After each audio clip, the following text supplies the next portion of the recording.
बहुत ही अनन्य बच्ची बाबा की दुबई में मधु बहन, दोनों युगल हैं, तपन भाई और मधु बहन।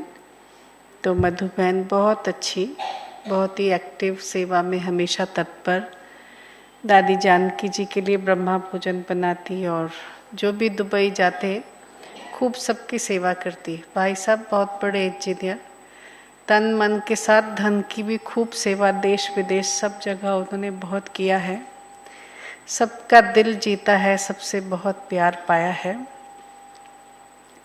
तो ऐसी हमारी मीठी मधु बहन, अचानक उनको सिर में दर्द हुआ जोर से, तो जाके टेस्ट किया, देखा सब ठीक है, कुछ भी वो नहीं है। तो वहाँ अमृत वेले मुरली क्लास योग वगैरह होता है, तो भाई जी कहा कि आज मैं सेंटर नहीं जाऊंगी, तो उनको छोड़ के भाई जी चले गए मुरली क्लास में। जब आए तो कहा बहुत ज़ोर से सिर दुख रहा है, और ज़ोर से चीखी और बेहोश हो गई। एम्बुलेंस बुलाया, हॉस्पिटल लेके गए तो देखा सीधा कोमा में। डॉक्टर्स ने देखा कि थोड़ा इंटरनल ब्लीडिंग हुआ है, ब्रेन के पास ब्लीडिंग हुआ है, तो ब्रेन को टच किया है ब्लड ने, इस कारण सिस्टम कोलैप्स हो गया है। डॉक्टर्स ने कहा है कि हम ज़्यादा कुछ इसमें नहीं कर सकते हैं।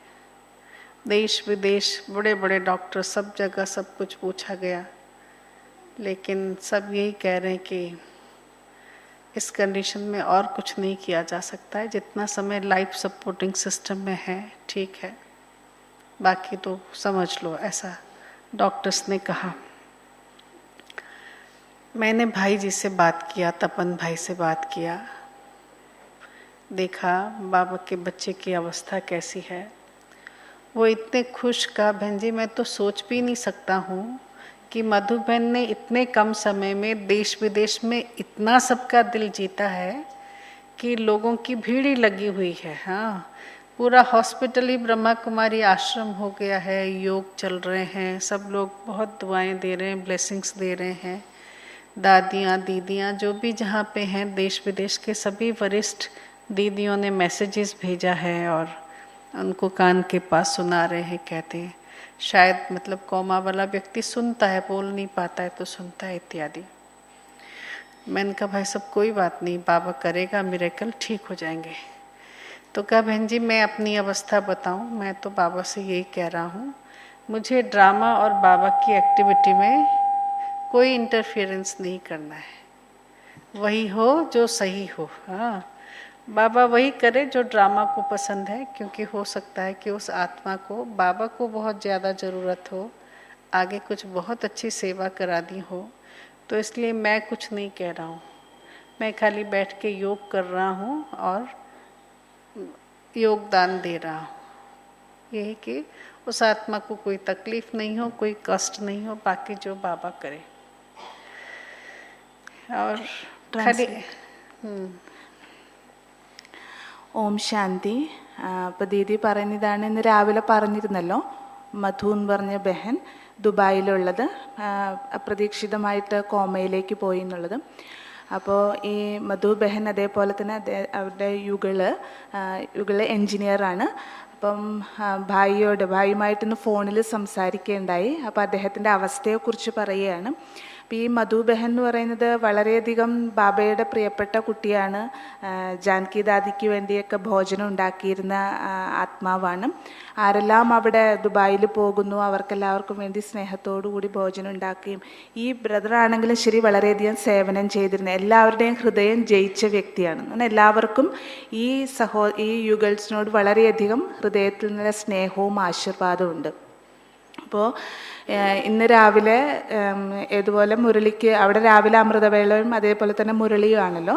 അപ്പോൾ ഈ മധു ബഹന് പെട്ടെന്ന് തലയ്ക്ക് വേദന വന്നു.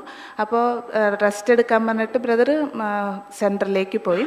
അപ്പോൾ വളരെയധികം തലവേദന എടുത്ത് ആംബുലൻസിൽ കൊണ്ടുപോയപ്പോൾ ഡോക്ടർ പറഞ്ഞു ഉള്ളിൽ കുറച്ച് ബ്ലീഡിങ് ഉണ്ട്. ആ ബ്ലീഡിങ് ബ്രെയിനിൽ ടച്ച് ചെയ്തത് കാരണം ഇനിയിപ്പോൾ എന്താണോ ഒന്നും ചെയ്യാൻ പറ്റില്ല. വളരെ എക്സ്പേർട്ടായിട്ടുള്ള ഡോക്ടേഴ്സൊക്കെ നോക്കി, കാരണം ദേശവിദേശങ്ങളിലൊക്കെ അത്രയും ഈ മധു ബഹൻ വളരെയധികം പ്രിയപ്പെട്ടതാണ്, എല്ലാവർക്കും ബാബയ്ക്കും പ്രിയപ്പെട്ടതാണ്. അപ്പം അതുകൊണ്ട് എല്ലാ ഭാഗത്തും ഇരുന്ന് യോഗം ചെയ്യുന്നുണ്ട്. അപ്പം നോക്കൂ, ഹോസ്പിറ്റൽ മുഴുവൻ ഒരു ബ്രഹ്മകുമാരി ആശ്രമം പോലെയായിട്ട് മാറി. കാരണം എല്ലാവരും അവിടെ വന്ന് എന്നാൽ അത്രയും പ്രിയപ്പെട്ട, അത്രയും സ്നേഹി ആത്മാവായത് കാരണം എല്ലാവരും ആ ആത്മാവിന് വേണ്ടിയിട്ട് യോഗം ചെയ്യും. പല ഭാഗത്തിരുന്നുകൊണ്ട് ദാദിമാരും ദീദിമാരും എല്ലാവരും യോഗം ചെയ്യുന്നുണ്ട്. ഹോസ്പിറ്റലിലും യോഗം നടന്നുകൊണ്ടേയിരിക്കുകയാണ്. അപ്പോൾ ഈ ബ്രദറിന് ദീദി ബ്രദറിനെ ഫോൺ വിളിച്ചിരുന്നു. അപ്പോൾ പറഞ്ഞു, എൻ്റെ അവസ്ഥ, ആ ബ്രദറിൻ്റെ അവസ്ഥ വളരെ ഉയർന്നതാണെന്ന് പറഞ്ഞു. ഡ്രാമയിലും ബാബയുടെ ആക്ടിവിറ്റിയിലും ഞാനൊരിക്കലും ഇൻ്റർഫിയർ ചെയ്യില്ല, ഞാൻ കാലി യോഗം ചെയ്തുകൊണ്ടേയിരിക്കും. എന്താണോ ബാബയ്ക്ക് ചെയ്യാനുള്ളത്, എന്താണോ ഡ്രാമയ്ക്ക് ചെയ്യാനുള്ളത്, ഇനി കൂടുതൽ സേവനം ഈ സഹോദരിയെ കൊണ്ട് ചെയ്യിപ്പിക്കണമെന്നുണ്ടെങ്കിൽ അങ്ങനെ ഞാനിരുന്ന് യോഗം ചെയ്തുകൊണ്ടേയിരിക്കുകയാണ്. ബസ് അത്രയും പറഞ്ഞു. सुना तो जो बात इसमें लेने की है, उठाने की है, वो ये है कि ऐसी विपरीत परिस्थिति में भी अपनी स्थिति ऐसा स्टेबल रख पाना, ये बहुत बड़ी बात है. എങ്ങനെയുള്ള വിപരീത പരിതസ്ഥിതി ഇത് നമ്മൾ പഠിക്കേണ്ടതാണ്. എത്ര വിപരീതമായിട്ടുള്ള പരിതസ്ഥിതികൾ വന്നാലും ശരി, അതിൽ നമ്മുടെ അവസ്ഥ സ്റ്റേബിളാക്കി വെക്കണം. अच्छा, जो कहानी सुनाऊंगी शायद 5-10 मिनट ऊपर होगा. कहानी ये है कि भगवान, मतलब दुनिया वाले भी यही समझते हैं कि ड्रामा प्री डेस्टाइंड है और बाबा ने जो कुछ करके रखा है हम बच्चों के लिए, वो बहुत ही उत्तम और बहुत अच्छा है. हमें ज़रूरत है साक्षी होकर के देखने की. अगर हमारी साक्षी दृष्टा वृत्ति अच्छी है तो देखना सब कुछ अच्छा होता है. हमारा एक्सेस इंटरफियरेंस, लगाव, झुकाव, अटैचमेंट, इंटरफियरेंस, ये जो है ये परिस्थितियों को भारी कर देता है. ആക്ച്വലി ഡ്രാമയിൽ എന്താണോ അടങ്ങിയിരിക്കുന്നത്, ബാബ നമുക്ക് വേണ്ടിയിട്ട് ഡ്രാമയിലെല്ലാം നല്ലതാക്കി തന്നെയാണ് വെച്ചിരിക്കുന്നത്. നമുക്ക് കേവലം സാക്ഷിയായിട്ടിരുന്ന് നോക്കുന്നതിൻ്റെ ആ ഒരു ശീലമുണ്ടായിരിക്കണമെന്ന് മാത്രം. അതിൽ നമുക്ക് കൂടുതലായിട്ട് ഒരു ലഗാവോ, ഒരു ചായ്വോ, ഒരു മമത്വമോ, എക്സസൈറ്റ് അതിൻ്റെ ഉള്ളിലുള്ള ഇൻ്റർഫിയറൻസ് ഇതൊന്നും ഉണ്ടായിരിക്കരുത്. കേവലം സാക്ഷിയായിട്ടിരുന്ന് നോക്കാനുള്ള സ്ഥിതി നമുക്കുണ്ടായിരിക്കണം. एक भगत था, मंदिर में रहता था अकेला. जब से छोटा था तब से ही मंदिर में है. तो मंदिर में झाड़ू पोछा, पूरा मंदिर को सजाना, सारे रिस्पॉन्सिबिलिटी वो खुद लेके बड़ा होने लगा. अब वो 26 साल का हो गया है. इतना लंबा समय मंदिर में यही सब सेवा करता रहा. एक दिन उसके मन में ख्याल आया कि मेरा तो फिर भी वैरायटी कर्म है, इतना कुछ करता हूँ, लेकिन ये भगवान जी तो सारा दिन ऐसे ही खड़े हैं, तो थोड़ा सा चेंज मिलना चाहिए काम का. भगवान को भी चेंज मिले, मुझे भी चेंज मिले. तो उसने भगवान के पास जाके कहा कि भगवान ऐसा करते हैं, मैं आपका काम एक दिन के लिए कर लेता हूँ और आप मेरा काम कर लो. थोड़ा चेंज होगा तो एंटरटेनिंग रहेगा, अच्छा रहेगा. भगवान ने कहा, देखो बेटा, तुम्हारा काम बहुत सहज है, वो तो मैं कर लूँगा, लेकिन मेरा काम बहुत मुश्किल है. ये देख लो, सारा दिन ऐसे ही तो खड़े होना है ना, मैं खड़ा हो जाऊँगा, आप चिंता मत करो. भगवान ने उसको बार बार कहा, देखो इतना सहज नहीं है, अगर तुम भगवान बन ही रहे हो एक दिन का, कुछ भी हो जाए तुम्हें हिलना नहीं है, मनुष्य नहीं बनना है, हिलना नहीं है, भगवान बने रहना है. क्या ठीक है, आप निश्चिंत होके जाओ. ഒരു കഥ പറയുകയാണ്. ഒരു ബാലകൻ ചെറിയ കുട്ടിയായിരുന്നപ്പോഴേ തന്നെ അമ്പലത്തിലാണ് വളർന്നത്. എന്ന് പറഞ്ഞു കഴിഞ്ഞാൽ അവിടുത്തെ കാര്യങ്ങളൊക്കെ ചെയ്ത് അവിടുത്തെ അടിച്ചു വാരുക, വൃത്തിയാക്കുക, എല്ലാ കാര്യങ്ങളും ദിവസവും ആ കുട്ടി അത് ചെയ്തത്. അപ്പം അത് വളർന്ന് 24 വയസ്സായി. അപ്പോൾ ഒരു ദിവസം ഭഗവാൻജിയോട് പറഞ്ഞു, അവിടുത്തെ ഠാക്കൂർജിയോട് പറഞ്ഞു, ഭഗവാനോട് പറഞ്ഞു, ഇത്രയും വർഷമായിട്ട് ഒരേ ഇതിൽ തന്നെയല്ലേ ഇരിക്കുന്നത്, ഞാനും ഒരേ കാര്യം തന്നെയാണ് ചെയ്യുന്നത്, ഭഗവാൻ ഇത്രയും വർഷങ്ങളായിട്ട് ഇതേ കാര്യം തന്നെയല്ലേ ചെയ്തുകൊണ്ടിരിക്കുന്നത്, ഒരു കാര്യം ചെയ്യാൻ നമുക്കൊന്ന് എക്സ്ചേഞ്ച് ചെയ്യാം, എൻ്റെ കാര്യം ഭഗവാൻ ചെയ്തോളൂ, ഭഗവാന്റെ കാര്യം ഞാൻ ചെയ്തോളാം. അപ്പോൾ നോക്കുമ്പോൾ ഭഗവാൻ ദിവസം മുഴുവനും ഇങ്ങനെ തന്നെ നിൽക്കുകയാണല്ലോ ചെയ്യുന്നത്. അപ്പോൾ ആ കാര്യം ഞാൻ ചെയ്യാം, എൻ്റെ കാര്യങ്ങൾ ചെയ്തോളാൻ പറഞ്ഞു. അപ്പോൾ ഭഗവാൻ പറഞ്ഞു, നോക്കൂ, നിൻ്റെ കാര്യങ്ങൾ ചെയ്യാനായിട്ട് വളരെ എളുപ്പമാണ്, അതെനിക്ക് വേഗം ചെയ്തു തീർക്കാനായിട്ട് പറ്റും. പക്ഷെ എൻ്റെ കാര്യം നിനക്ക് ചെയ്യാനായിട്ട് കുറച്ച് ബുദ്ധിമുട്ടായിരിക്കും. അപ്പോൾ പറഞ്ഞു, അത് സാരമില്ല, ഇങ്ങനെ നിൽക്കുകയല്ലേ വേണ്ടു, അത് ഞാൻ ചെയ്തോളാം. വീണ്ടും വീണ്ടും പറഞ്ഞു, ഇല്ല, ഇത് കുറച്ചല്ല നല്ല പ്രയാസമുള്ള കാര്യമാണ്, നിനക്കത് പറ്റുമെന്ന് അറിഞ്ഞൂടാ. ഒരു ദിവസത്തേക്ക് എന്തായാലും രണ്ടുപേരുടെയും ജോലികൾ എക്സ്ചേഞ്ച് ചെയ്യാമെന്ന് പറഞ്ഞു. खड़ा हो गया। भगवान जी गए उसका काम करने के लिए, खड़ा हो गया। तब एक सेठ जी आए, बड़ा पेट, जितना बड़ा पेट उतना धनवान, बहुत मोटा सोने का चेन पहन रखा हुआ है, पॉकेट में इतना सारा पैसे वाला बटुआ रखा हुआ है।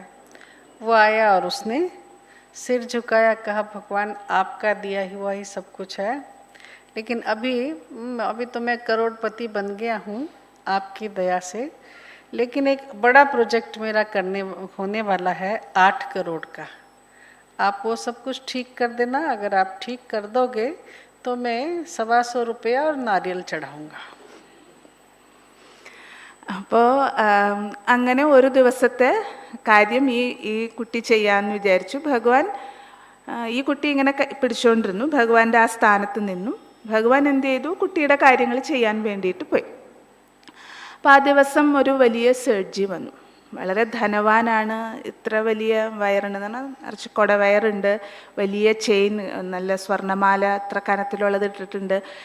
പോക്കറ്റിലാണെങ്കിൽ അത്രയും വലിയ പേഴ്സ്, നിറഞ്ഞിരിക്കുന്ന പേഴ്സ്, കോടിപതിയാണ്. അപ്പോൾ ഭഗവാന്റെ അടുത്ത് വന്ന് പറഞ്ഞു, നോക്കൂ ഭഗവാനെ, നിൻ്റെ ദയ കാരണമാണ് ഞാൻ ഇത്രയും ഉയർന്നത്. ഇപ്പം എൻ്റെ വലിയൊരു പ്രോജക്റ്റ് നടക്കാൻ പോവുകയാണ്, 8 കോടിയുടെ. അപ്പോൾ അത് നീ ഒന്ന് ശരിയാക്കി തരണം. ठीक है, ऐसा कह के उसने भगवान को दंडवत किया। ഇങ്ങനെ തല കുനിച്ചുകൊണ്ട് പറഞ്ഞു. जब दंडवत किया तो सोने का जो चेन था वो वहाँ गिर गया, और इतना बड़ा जो पॉकेट में रखा हुआ था पैसा वो भी नीचे गिर गया। इधर देख रहे थे, कौन देख रहे थे? वो एक दिन वाला भगवान जी देख रहे थे कि ये सब पड़ गया। उसको दिल हुआ, बोलूं भाई पैसा लेके जाओ, लेकिन कहा नहीं, मैंने भगवान से प्रॉमिस किया है तो कुछ नहीं कहना है। वो ऐसे भगवान, हे भगवान आपकी कृपा बहुत अच्छी, कहता चला गया। हाँ, मोटू सेठ। അപ്പോൾ ആ സേഠ്ജി അവിടെ വന്ന് നിന്നു, ഇങ്ങനെ തല കുനിച്ചുകൊണ്ട് പ്രണാമം ചെയ്തു, താഴെ നമസ്കരിച്ചു. അപ്പോൾ അദ്ദേഹത്തിൻ്റെ കഴുത്തിൽ കിടക്കുന്ന ചെയിൻ താഴെ വീണു, കയ്യിലത്തെ പേഴ്സും താഴത്തേക്ക് വീണു. അപ്പോൾ ഇത് ഒരു ദിവസത്തെ ഭഗവാൻ ഇത് കണ്ടുകൊണ്ടിരിക്കുകയാണ്. അപ്പം അദ്ദേഹത്തിന് തോന്നി ഇത് ചെന്നൊന്ന് എടുക്കാമെന്ന്. അപ്പം പിന്നെ പെട്ടെന്ന് ഓർമ്മ വന്നു, ഞാൻ ഭഗവാനാണ്, ഇങ്ങനെ തന്നെ നിൽക്കണം. അപ്പോൾ അത് കഴിഞ്ഞ് സേഠ്ജി അവിടുന്ന് പോയി. का अच्छा भगवान बना, किसी का पैसा पड़ा है उसको बोलने से रहा, कोई बात नहीं, ठीक है, आज का दिन है, कल देख लूँगा। फिर उसके बाद एक और भगत आया, बिल्कुल सूखा, पेट अंदर गया हुआ, जितना वो सूखा उतना ही दरिद्र, उसके पास पैसा बिल्कुल भी नहीं, लेकिन वो भगवान से बहुत प्यार करने वाला और सत्य के राह पे चलने वाला था, तो इसलिए उसके पास पैसा ही नहीं। लेकिन आज उसकी बेटी का शादी होने वाला था। वो आया एकदम रोता हुआ भगवान के पास, प्रभु आज तक कभी कुछ मांगा नहीं, दुख सुख में मैं तो रह गया, लेकिन आज मेरी बेटी की शादी है, मैं नहीं चाहता हूँ कि मैं बेटी को खाली हाथ भेजूँ, इसलिए दयापूर्वक कुछ कृपा करो, कुछ चमत्कार करो, मैं अपनी बेटी को ठीक से विदा करूँ। और ऐसे कह के जब नीचे देखा तो सोने की चैन भी पड़ी थी, इतना पैसा भी पड़ा था। कहा, प्रभु सुना तो था आप कृपालु हैं, लेकिन इतने कृपालु हैं ये नहीं पता था। और उसने उठाया, जब उसने उठाया देखा, किसने?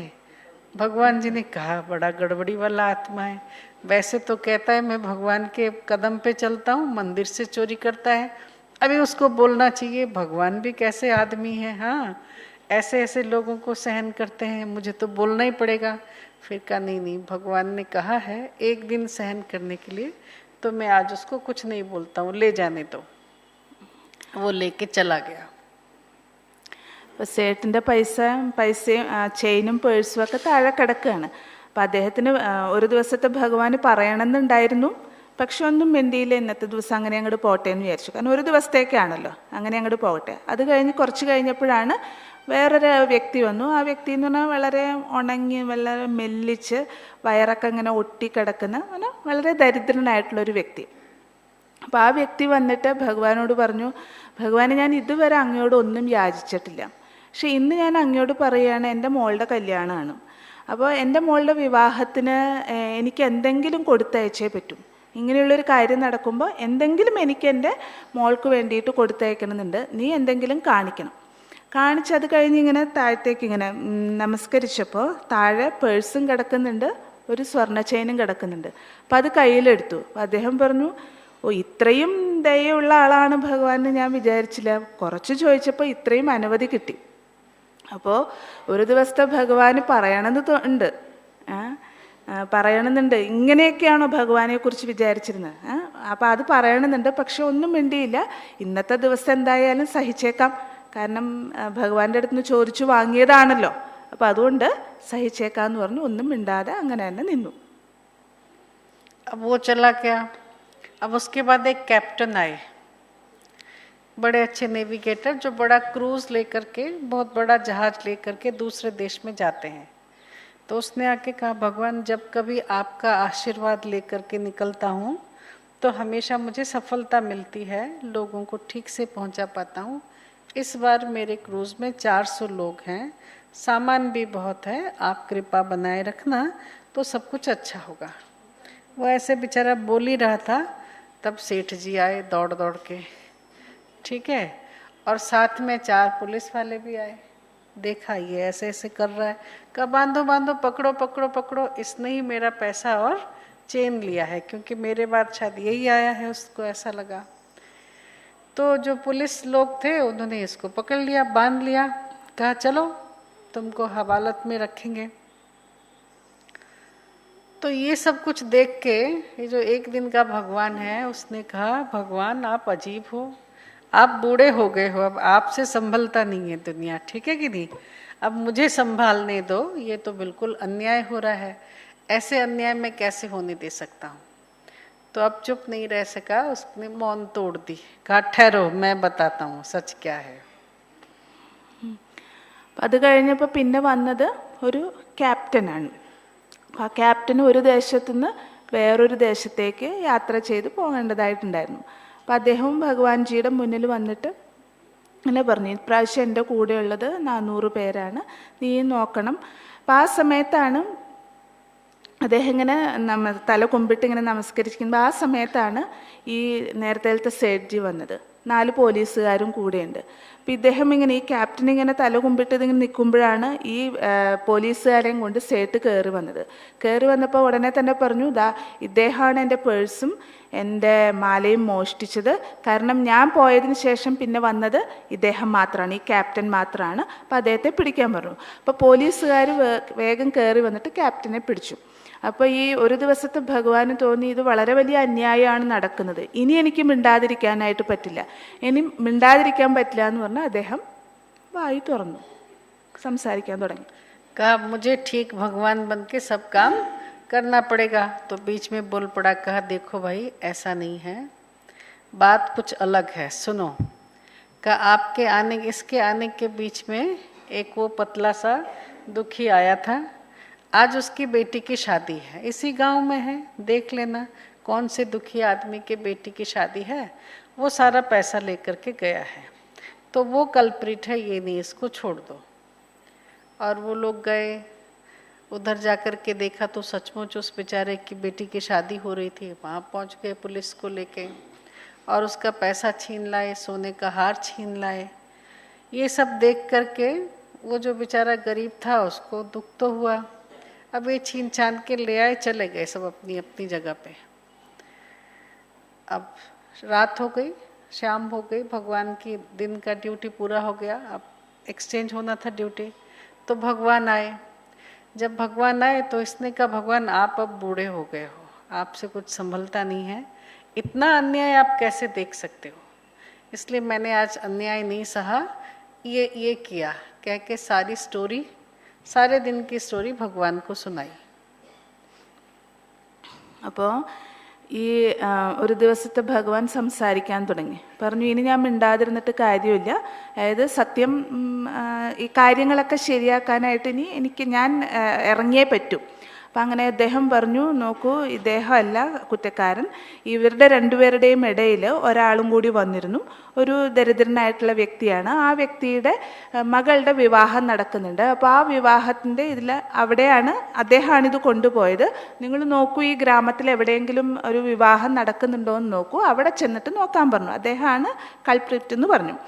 അപ്പോൾ ഈ പോലീസുകാരെല്ലാവരും അവിടെ പോയി നോക്കിയപ്പം വിവാഹം നടക്കുന്നുണ്ട്, വിവാഹം നടക്കുന്ന സ്ഥലമുണ്ട്.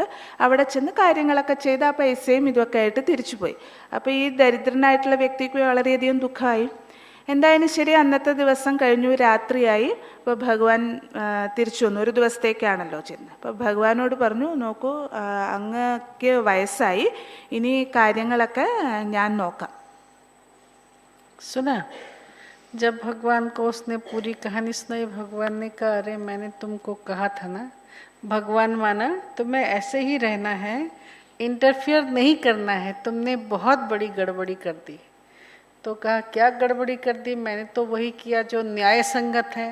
कहा, तुम्हारी दुनिया का न्याय और एक्चुअल न्याय में अंतर है. तुमने क्या गड़बड़ी किया है, आओ मैं तुम्हें दिखाता हूँ.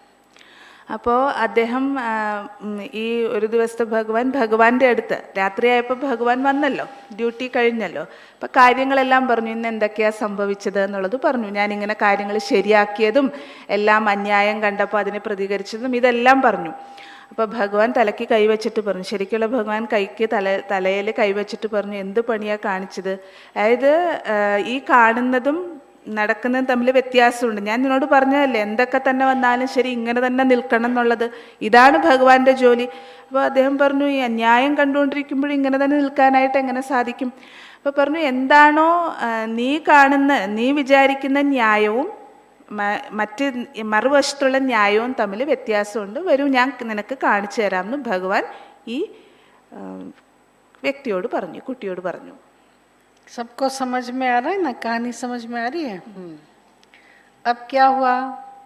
अब भगवान ने उसको रियल चीज दिखाया. तुमने क्या किया है, देखो, तुम्हारे इंटरफियरेंस ने कितना बड़ा गफला कर दिया है, प्रॉब्लम कर दिया है. അദ്ദേഹത്തിന്റെ ഇന്റർഫിയറൻസ് എത്രമാത്രം പ്രശ്നമാണ് ഉണ്ടാക്കിയത് എന്നുള്ളത് ഭഗവാൻ കാണിച്ചു കൊടുത്തു. कहा, वो जो मोटा सेठ था वो मेरा अनन्य भगत था, इतना प्रिय भगत कि जो मांगता था मैं उसको देता ही जाता था.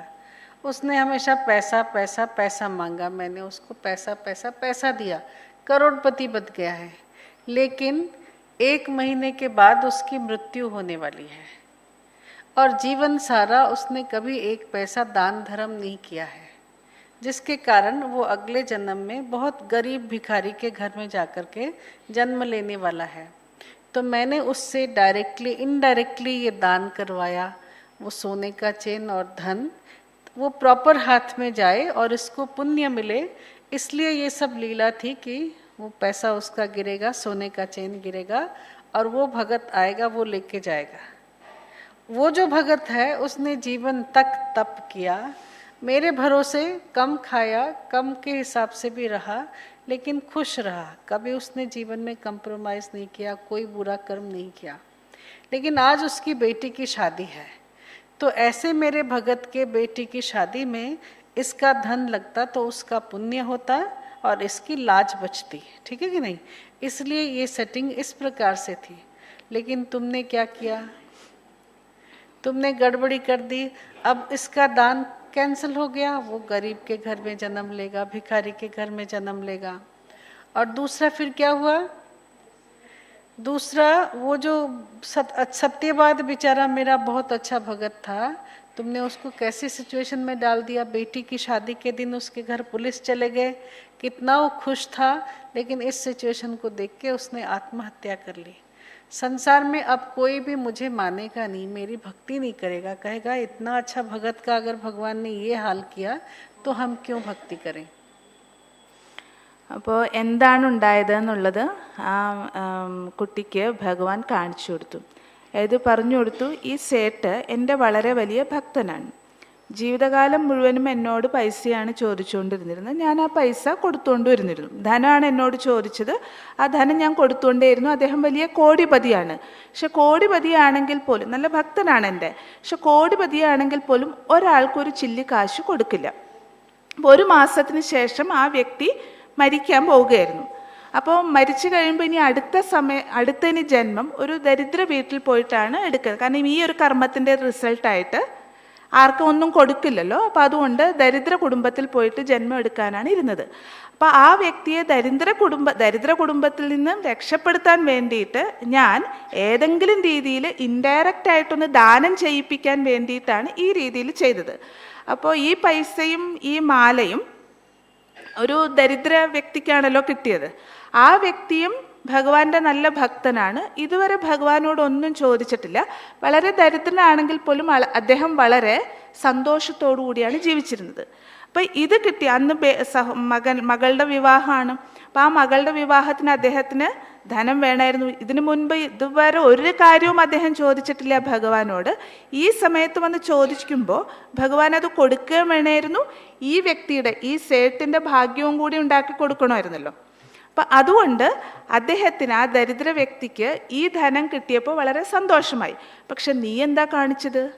നീ അവിടെ ചെന്ന് അതിൽ പ്രശ്നം ഉണ്ടാക്കിയിട്ട്, നീ ഇടപെട്ടത് കാരണം അതിൽ പ്രശ്നം ഉണ്ടായിട്ട് ആ വ്യക്തി, ആ ദരിദ്രനായിട്ടുള്ള വ്യക്തി എന്ത് ചെയ്തു? ആത്മഹത്യ ചെയ്തു.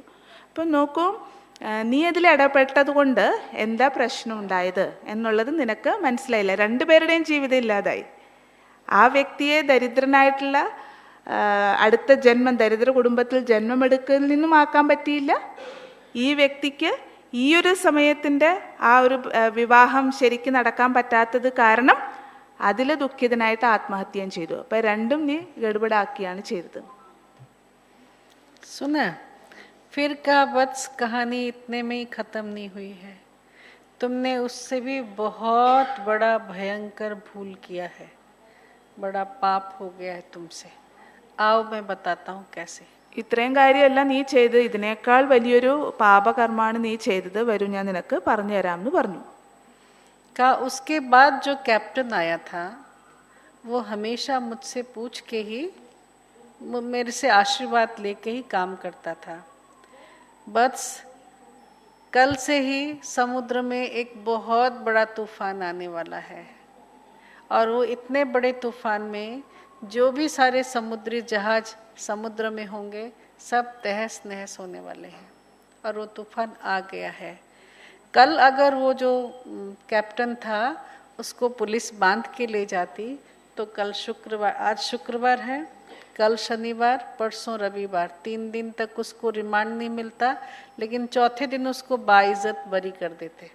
तब तक ये समुद्री तूफान चला जाता, वो बड़े आराम से उधर पहुंच जाता. लेकिन ये देखो, ये जो शिप लेकर के जा रहा है, ये जाकर के समुद्री तूफान में अटकेगा और उसमें 400 लोग मारे जाएंगे.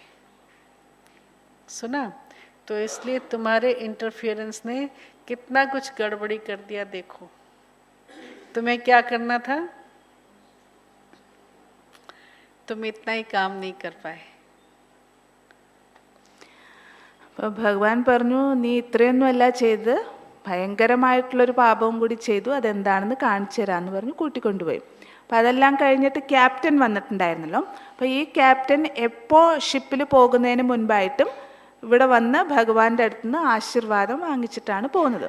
അപ്പം ആ സമയത്ത് ഷിപ്പിൽ പോകുന്നതിന് മുൻപായിട്ട് പറഞ്ഞല്ലോ, 400 പേരെയും കൊണ്ടാണ് അദ്ദേഹം ഷിപ്പിൽ പോകാനായിട്ട് ഇരുന്നിരുന്നത്. അപ്പോൾ ആ സമയത്താണ് ഈ മോഷ്ടിച്ചതിൻ്റെ കേസിൽ ഈ അറസ്റ്റ് ചെയ്ത് കൊണ്ടുപോയത്. പോലീസുകാർ വന്ന് അറസ്റ്റ് ചെയ്ത് കൊണ്ടുപോയത്. അപ്പോഴാണ് നീ ഇടപെട്ടതും പിന്നെ കാര്യങ്ങളൊക്കെ എല്ലാം താറുമാറായി. അപ്പോൾ അന്ന് ഈ ക്യാപ്റ്റനെ പോലീസ് അറസ്റ്റ് ചെയ്ത് കൊണ്ടുപോയിരുന്നുവെങ്കിൽ ഈ 400 പേർക്കൊരു എല്ലാവരെയും രക്ഷിക്കാൻ പറ്റുമായിരുന്നു. കാരണം അന്നത്തെ ദിവസം സമുദ്രത്തിൽ വളരെ ശക്തമായിട്ട് കൊടുങ്കാറ്റ് വരാൻ പോകുകയായിരുന്നു. വരുന്ന ദിവസമായിരുന്നു. അപ്പോൾ എല്ലാം സമുദ്രത്തിലെ ഷിപ്പുകൾക്കെല്ലാം തന്നെ അതിൽ നാശനഷ്ടങ്ങൾ ഉണ്ടാകും, വളരെയധികം ദുരന്തങ്ങൾ ഉണ്ടാകും. പക്ഷേ അങ്ങനെ ഈ പോലീസ് കൊണ്ടുപോയിരുന്നുവെങ്കിൽ അത് ഇത്രയും പേരെ രക്ഷിക്കാൻ പറ്റിയിരുന്നേനെ. കാരണം ഇന്ന് വെള്ളിയാഴ്ചയാണ്, നാളെ ശനിയാഴ്ചയാണ്, പിന്നെ അതിൻ്റെ അടുത്ത ദിവസം ഞായറാഴ്ചയാണ്. ഞായറാഴ്ച കഴിഞ്ഞ് പിന്നെ തിങ്കളാഴ്ചയെ റിമാൻഡ് കിട്ടുള്ളൂ. ഈ 3 ദിവസം പോലീസ് അറസ്റ്റ് ചെയ്ത് കൊണ്ടുപോകുമെങ്കിൽ അവിടെ തന്നെ കിടക്കേണ്ടി വന്നേനെ.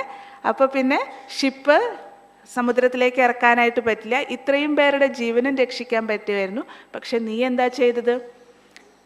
നല്ല കാര്യമാണ് ചെയ്തതെന്ന് വിചാരിച്ചിട്ട്, നല്ല കാര്യമാണ്, അന്യായമാണ് ഇത് നടക്കണേന്ന് വിചാരിച്ചിട്ട് ചെയ്യാൻ പോയതല്ലേ. ഞാൻ നിന്നോട് എന്താ പറഞ്ഞത്? ബസ് ഇങ്ങനെ നിൽക്കാനാ പറഞ്ഞത്.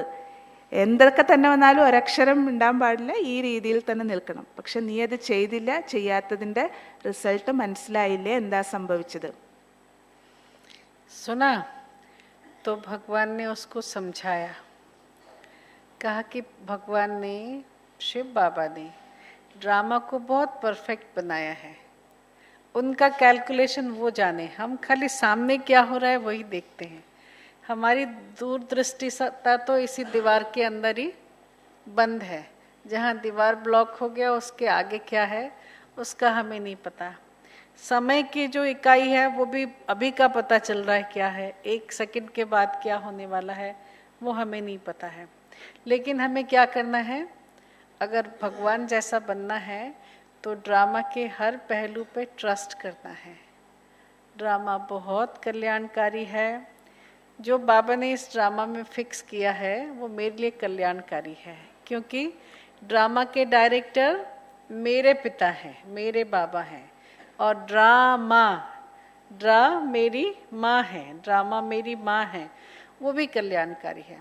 तो इसलिए जब हम इस वृत्ति से चलते हैं कि सब कुछ कल्याणकारी है, जो कुछ हो रहा है उसके पीछे ज़रूर कोई कल्याण है, बाबा का कोई बहुत उद्देश्य है। इसलिए हमें ड्रामा में बहुत ज़्यादा दुख नहीं करना है, बहुत मन को छटपटाहट में नहीं लेके आना है। जब हम इस प्रकार निश्चय बुद्धि होकर ड्रामा में चलते हैं तो ऑटोमेटिकली ड्रामा हमारे लिए सब कुछ अच्छा करके बैठती है। ठीक है? ओम शांति। ഡ്രാമയെക്കുറിച്ച് നിങ്ങൾ കൂടുതൽ ചിന്തിക്കുകയൊന്നും വേണ്ട. ഡ്രാമ എന്തായാലും ശരി മംഗളകാരിയാണ്. കാരണം ഈ ഡ്രാമയുടെ ഡയറക്ടർ സ്വയം ഭഗവാനാണ്. അപ്പോൾ എന്തായാലും ശരി നല്ലതേ സംഭവിക്കുകയുള്ളൂ. നമുക്ക് വേണ്ടത് ഉറച്ച നിശ്ചയമാണ്. എന്ത് കാര്യമാണോ ഡ്രാമയിൽ നടക്കേണ്ടതായിട്ടുള്ളത്, ഭഗവാൻ എന്താണോ അതിൻ്റെ ഉള്ളിൽ ഉദ്ദേശിച്ചിരിക്കുന്നത്. എന്നാൽ ഭഗവാൻ അറിയാലോ, ബാബ എന്ന് പറയുന്നത് എല്ലാ കാലദർശിയാണ്, ത്രികാലദർശിയാണ്. അപ്പം അതുകൊണ്ട് നമ്മൾ കൂടുതൽ അതിനെക്കുറിച്ച് ചിന്തിക്കേണ്ട കാര്യമില്ല. എന്താണോ അതിൽ നടക്കുന്നത് അതിനെ മാറി നിന്നുകൊണ്ട്, അതായത് നടക്കുന്ന എന്താണോ അതിൽ ഉറച്ച് അതിൽ നടക്കാൻ അനുവദിക്കുക. നമുക്ക് പക്ഷേ ഡ്രാമയിൽ അതിൽ ഓരോ ദൃശ്യങ്ങൾ കണ്ടിട്ട് ഒരിക്കലും സംശയം വരാനായിട്ട് പാടില്ല. ഡ്രാമയിൽ നല്ലതേ നടക്കുന്നുള്ളൂ, കാരണം ഡ്രാമ കല്യാൺകാരിയാണ്. പിന്നെ മറ്റൊന്ന് ഡ്രാമാ ആണ്, അമ്മയാണ്. അമ്മ എപ്പോഴും മക്കളുടെ നല്ല കാര്യങ്ങളെ, മംഗളം മാത്രമേ ചെയ്യുള്ളൂ. അപ്പം അതുകൊണ്ട് നിങ്ങൾക്കും ഡ്രാമയിൽ ഉറച്ച നിശ്ചയബുദ്ധി ഉണ്ടായിരിക്കണം. ആ നിശ്ചയബുദ്ധിയിൽ എന്ത് നടക്കുന്നുവോ അതിൽ എന്തെങ്കിലുമൊക്കെ രഹസ്യമുണ്ട് എന്നുള്ളത് മനസ്സിലാക്കി നടക്കണം. കാരണം നമുക്ക് നോക്കുമ്പോൾ നമ്മുടെ ദൃഷ്ടിയിലാണ് നോക്കുന്നത്. അപ്പോൾ എത്ര വരെ കാണാൻ സാധിക്കും? ഈ അടഞ്ഞു കിടക്കുന്ന ഇത് കാണുമ്പോൾ ഇത്ര വരെയല്ലേ നമ്മുടെ ദൃഷ്ടി പോകുള്ളൂ. നമുക്ക് കുറച്ച് സമയം മാത്രമേ കാണാനായിട്ട് പറ്റുള്ളൂ. ദീർഘവീക്ഷണം നമുക്ക് സാധിക്കില്ല, ഇനി എന്താണ് നടക്കാൻ പോകുന്നതെന്നുള്ളത്.